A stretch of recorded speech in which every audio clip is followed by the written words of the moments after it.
The G-Line Light Armor is a fun mobile suit to use. It's one of the few raids that players can use and still be able to look at themselves in the mirror and not hate themselves after. It has a solid beam rifle that it shares with the G-Line Full Custom and solid missiles that are arguably superior to the GM3s. It is fast and nimble. You might even call it a little G3. And it's a no on the cape. I think it's cool. Take that off. It's disrespectful. Spider-Man doesn't wear a cape. A player can actually dominate a match with it without having to use stealth, fake beacons, over-the-top unnecessary charging melee, or multiple melee weapons in a 400 cost match. In a 450 match, it will still do okay. Not as good, but still okay. It also has levels 3 and 4 for 500 and 550. The problem is that once it goes into the 500s, it's in trouble. Now, I'm aware that there are support players who are probably screaming, please don't buff another raid, please no. But here's the thing, let me ask you, which raid would you rather see in a match coming at you? A raid that's like the G3 and G-Line Light Armor, which will be clearly visible and your teammates can still block and potentially defend you from? Or would you rather get flanked by a stealth raid which will most likely catch you when you're away from your teammates? It will most likely take you out the moment it breathes on you. Let's also not forget about the Red Riders and other raids that can often take you out with one melee hit. My guess is that you would prefer the G3s and G-Line Light Armors. Take this encounter for instance. I'm in the G-Line Light Armor doing my job as a raid. I found the enemy support and now I'm zeroing in on my target. The enemy support's teammate has also spotted me and is trying to fend me off. This is a situation where I believe everyone is having fun. I'm chasing the support, the enemy general is trying to intercept me, the enemy support sees me coming and starts to run away. Meanwhile, my own teammate is backing me up by blocking the enemy general. The only ones not doing their jobs are everyone else on the enemy support's team because they're all spread out and can't back him up properly. Even when I've cornered the support, you can see the damage to my legs.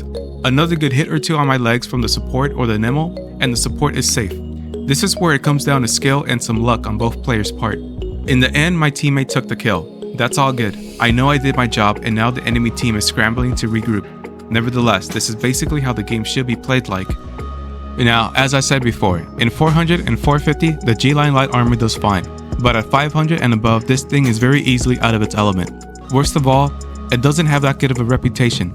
In nearly every 500 match I took it into, another one of my teammates decided to also play as a raid. Now that could be just because the other player is strictly a raid main and isn't comfortable or flexible to play as a general. Or it could have been because they didn't have faith in the G-Line Light Armor. If it's because of the second reason, then the joke's on them because in all of these matches they failed to perform better than me. This nevertheless presents another problem with the G-Line Light Armor. If there aren't enough generals on your team to block for you, then you're in trouble. Your performance will be limited. In all 3 of these matches, we only had 2 generals. I still did okay, but it wasn't enough to carry the team like I could in 400 and 450. Also, quick side note, in the 400 and 450 cost matches, I was the only raid on the team. Take that as you will. At the same time, I fully admit that I believe that anyone should be allowed to play whatever they want, regardless of the team's makeup. Anyways, after giving it some thought and having some practice with it, I've arrived to one conclusion. The best way to improve the G-Line Light Armor is by improving its beam rifle. It currently takes 4 seconds to focus a shot, and it also has a 50% heat rate per unfocused shot. I believe that the simple solution would be to lower the heat rate to 40%, while also decreasing the time to focus to either 3 seconds or maybe 3.5 seconds at least. This simple change can make all the difference. So, problem solved, right? We can all call Bandai and tell them how to fix our boy. Well, not exactly. There's a problem with this potential buff. As I said earlier in the video, it shares the same beam rifle with the G-Line Full Custom.